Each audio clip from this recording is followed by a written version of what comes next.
बोलिए बोलिए भगत जी। हाँ भगत जी, मैं ऐसे बोल रहा था, अपने वेदों में पुराणों में क्या है कि ऐसी चीजें कहने को मिलती है जो पहले क्या है, पापी था और परमात्मा यानी जो भी अवतार मिला उनको, वो उनको तिरा दिया और वो लोक को ले गए।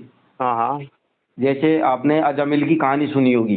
हाँ हाँ अजामिल की कहानी सुनिए ना, जो बहुत बड़ा पापी था, वेश्यागामी था, और उसका एक बेटा था नारायण नाम का। और आखिरी समय में उसने भक्ति छोड़ दी थी, लेकिन अपने बेटे के नाम बेटे को बुलाया और बेटा तो आया नहीं, और परमात्मा ही के दो दूत आकर के उसको ले गए बैकुंठ लोक। बराबर। ये कहानी तो आपने सुनी होगी। सुनी सुनी, जमानों से सुनी ये तो कहानी है। हाँ हाँ, ये सुनिए। तो क्या है कि जो सुनी हुई है उसी की बात पे विचार कर लेते हैं। हाँ तो कहने का मेरा तात्पर्य है कि जे और विजय नाम के दो पार्षद जो वो उसको अजामिल को लेने के लिए आए, वो भी दैत्य थे। हाँ हाँ। वो भी श्राप लग गया था उनको। और विजय। जय और विजय नाम के दो द्वारपालों को ब्रह्मा जी के चार मानस पुत्रों ने श्राप दे दिया था कि तुम 3 जन्मों तक असुर रहोगे। बराबर तो भाई उनको असुर योनि क्यों दी गई? क्योंकि वो तो अपनी ड्यूटी कर रहे थे ना, बराबर बराबर निष्पक्ष भाव से ड्यूटी करे। तो भगवान विष्णु ने कहा था कि यहाँ अंदर मत आने देना, अब उन्होंने आने नहीं दिया। बराबर। तो श्राप तो लगना चाहिए सनकादिकों को। हाँ हाँ। और श्राप लग गए बेचारे उनको, जो जो निष्काम भाव से सेवा कर रहे थे उनको, जय और विजय पार्षदों को। हाँ बराबर। तो इसका मतलब ये थे, जय और विजय नाम के दो द्वारपाल जो बैकुंठ लोक में थे, इसका मतलब वो भक्ति करके आए होंगे। भक्ति करके आए हुए हैं। जय और विजय नाम के दो द्वारपाल है ना। हाँ हाँ बराबर थे। तो जब बैकुंठ लोक में पहुंच गए तो उनकी तो मुक्ति हो जानी चाहिए, तो फिर वो असुर लोक में क्यों आए? बराबर, मुक्ति हो जानी चाहिए। है ना। तो वो दैत्य बन करके क्यों आए इस लोक में? सही है ना। बराबर। और भगत जी जिनकी मतलब है ना वो। नहीं नहीं, मैं बता रहा हूँ और बता रहा हूँ। अब जैसे मान लो कि वो था राजा बाली। राजा बाले। सुग्रीव का जो भाई था, उसने क्या है कि सुग्रीव की पत्नी जो तारामती है उसका अपहरण कर लिया था। बराबर बराबर। है ना। बराबर एकदम। तो अपने से छोटे भाई की बहू को अपहरण करना और उसको पत्नी के लिए बनाना, उकसाना, ये एक अशोभनीय व्यवहार है। बराबर एकदम राइट बात भगत। असामाजिक मर्यादा है। बराबर भगत। और फिर अपने सबसे छोटे प्रिय भाई जो पुत्र समान था, उसको, अपने प्रेमी भाई को एक ऐसे दुश्मन की तरह लात दे करके निकाल दिया। और निकालने के पश्चात सबसे बड़ी गलती क्या की, उसी की पत्नी को, यानी सुग्रीव की जो पत्नी तारामती थी, उसको अपने घर पे रखा और पत्नी के रूप में माना उसको, जबकि वो पत्नी स्वीकार नहीं किया।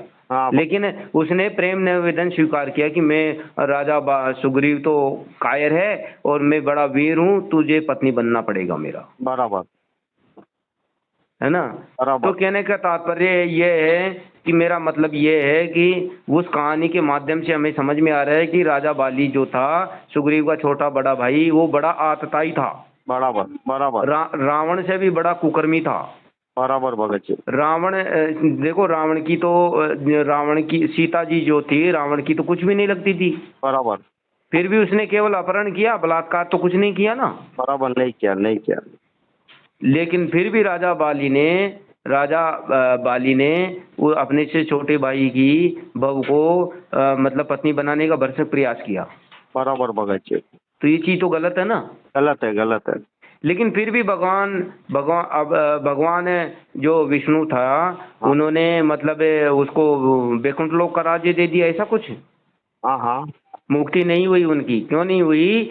कि अगले जन्म में जब भगवान श्री कृष्ण जी आए रामचंद्र जी के रूप में, तो फिर बाद में वही जो बाली जो था कि उसके रूप में, किरात के रूप के अंदर, उन्होंने उस भगवान राम को श्राप दिया था कि हे राम, तूने मुझे छिप करके वार किया है, मैं भी तुझे छिप करके वार करके मेरे ही बाण के द्वारा मारूंगा। बराबर बराबर।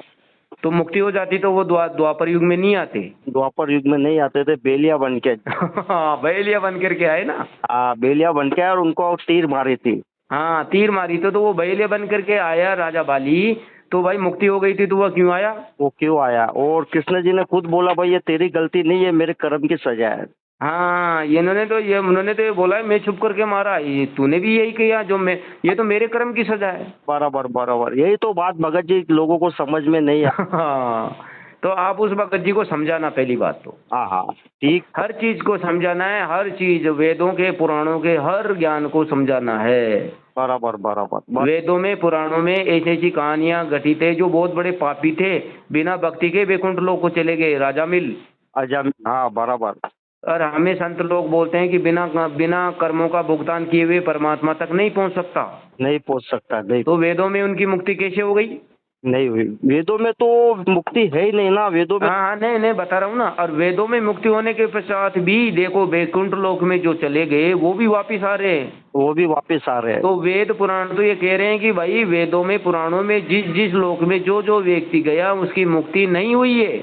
बराबर बराबर बराबर, जैसे आपने स्टार्टिंग में बताया था कि जो जय और विजय, हाँ हाँ, ये वैकुंठ वैकुंठ लोक को चले गए, लेकिन ये असुर योनि में आ गए तीनों जन्म तक। हाँ, और जिसकी मुक्ति हो जाती है तो वो शराब से वरदान से भी परे हो जाता है। हाँ, जिसकी मुक्ति हो जाती है उसको श्राप, देखो मुक्ति, देखो वेदों में जो पुराणों में जो मुक्ति बताई गई ना, वो शरीरों की बताई गई है। शरीरों की मुक्ति, बराबर भगत जी, एकदम राइट बात। क्योंकि श्राप और वरदान हमेशा शरीरों के लगता है। शरीरों के लगता है। जैसे मान लो कि आपने सुना होगा कि दुर्वासा नाम के ऋषि ने श्राप दिया कि तू भस्म हो जा, तो शरीर ही भस्म होगा, आत्मा तो भस्म हो नहीं सकती। नहीं, आत्मा भस्म नहीं हो तो सकती। इसका मतलब ये है कि शरीर, वरदान और जो श्राप लगता है वो शरीरों के लगता है। बराबर बराबर, जैसे ये अपना ये था ना, महाभारत का युद्ध खत्म हुआ, गांधार हाँ हाँ जी महाराज जी को।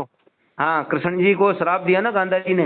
हाँ, बराबर शराब। तो बस गांधारी ने श्राप किसको दिया? वंशियों के शरीरों को ही तो दिया। बराबर बराबर। तो यही चीज है, शरीरों को श्राप और वरदान लगता है, आत्मा को कोई वरदान या श्राप नहीं लगता है। उनका ना खाली शरीर ही मुक्त होता है। हाँ, वेदों का जो ज्ञान है ना, वेदों की जो मुक्ति है वो शरीर की मुक्ति के लिए बोला गया है। बराबर बराबर बराबर। लेकिन संतों की जो मुक्ति है वो आत्म मुक्ति के लिए बोला गया है, सूरत की मुक्ति के लिए बोला गया है, ये डिफरेंस है। बराबर भगत जी, बराबर भगत जी, ठीक ठीक भगत जी, अपन रात को 8:30 बजे। ठीक है भगत जी, और ये ऑडियो मेरे को जरूर भेजना। भी भेजता हूँ, ये हो जाएगी, ये थोड़ी रिकॉर्डिंग है, ये हो जाएगी, आपको भेज। ठीक है भगत जी, थैंक यू। सतनाम साहिब बंदगी। ऑटोमेटिक